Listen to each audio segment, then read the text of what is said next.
This Transformers 96 here with another video review. This time I'm going to be discussing some figures that were shown in preparation for Force Friday from Hasbro, and this is the Black Series. I'm making several videos here because yesterday multiple toy companies did show their Rogue One assortments, or at least some Rogue One previews, and I'm going to be making videos about them, about the figures that they did show, talking about them. So yeah, so today you'll get about 4 videos from me about Rogue One figures.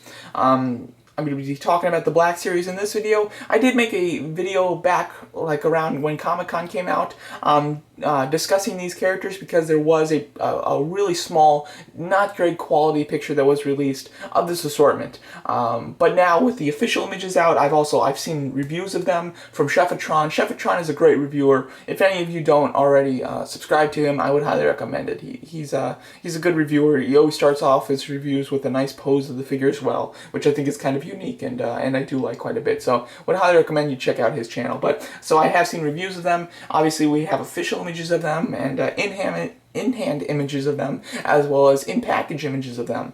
So let's get talking about it. So although Hasbro did show a lot of these yesterday, they didn't release all of the images. It's very strange. I cannot for the life of me find an image of the Death Trooper, an official images of the Death Trooper out of package like this, where Hasbro physically took the picture of him. I cannot find that. I also can't find a picture, an official image of Cassian in package. There are just in-hand images of him in package, but not official ones, which is kind of weird. I don't know why they didn't fully release their lineup, the official images, high-res images of their lineup, but for some reason they didn't. However, in this first wave of figures, there's going to be 5 figures. There'll be 4 from Rogue One, being Cassian, Jyn Erso, K-2SO, and the Death Trooper. And then there'll also be the Comic-Con exclusive, or Star Wars Europe exclusive, Unmasked Kylo Ren that was exclusive to that series. It'll be the same thing, just lacking the Darth Vader helmet, and then the banner and the stand. But it will be the same figure with that Adam Driver head sculpt. I'm not going to be discussing him though because we all know what that figure is. But talking about the new Rogue One figures, they look quite nice. With Cassian, they did go with him in his snow gear, which we really haven't seen too much of him wear that. Mainly we see him wear more of the Han Solo styled outfit.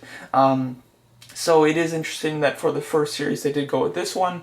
I'm sure that in the future we'll get one with him in a different outfit, similar to what they did with Poe Dameron from the Force Awakens wave, but until we get that, this does look like a nice figure. I wouldn't consider this the classic look of Cassian. So if you don't want this look, I would recommend just waiting because you should be able to get a more classic version of him later on. But the figure itself does look quite nice, and it does have good articulation, which is awesome.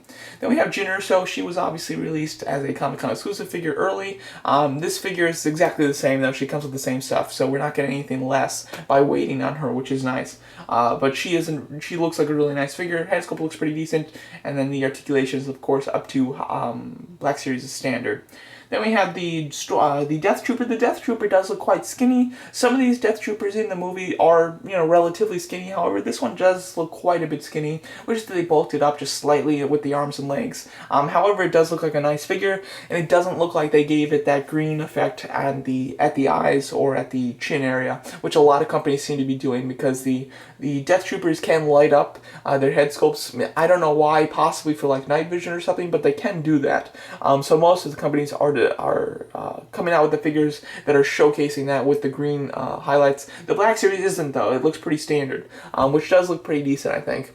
And that figure is going to be quite nice. Of course, though, with a double jointed elbow, he would have so much better articulation, but unfortunately, he doesn't have that. He still just has the hinge swivel. Then we have K-2SO. K-2SO looks amazing. I'm really a big fan of this character. I think that I'm super excited for him in general. I think this figure looks excellent. He is in scale with the rest of them, as you can see in that group shot at the bottom. He is much taller than all the rest, which is awesome. He has great articulation, actually, and the sculpt itself just looks really awesome. So very excited for K-2SO. He is definitely my most anticipated of this first series. I will be getting all of these figures on Force Friday, and I'm quite excited for them. But K-2SO is definitely going to be the one that I'm most excited for. I would imagine that the Death Trooper is going to be the hardest to get, followed by K-2SO, then Jyn Erso, and then then I would say Cassian, and then probably the Adam Driver head sculpt Kylo Ren. That's my opinion on how the popularity on each of these characters, basically. So there you go, that's my video, just kind of like an update of the first wave of Rogue One Black Series figures. Let me know what you guys think of these figures and which ones you plan to get on Force Friday, and thanks so much for watching.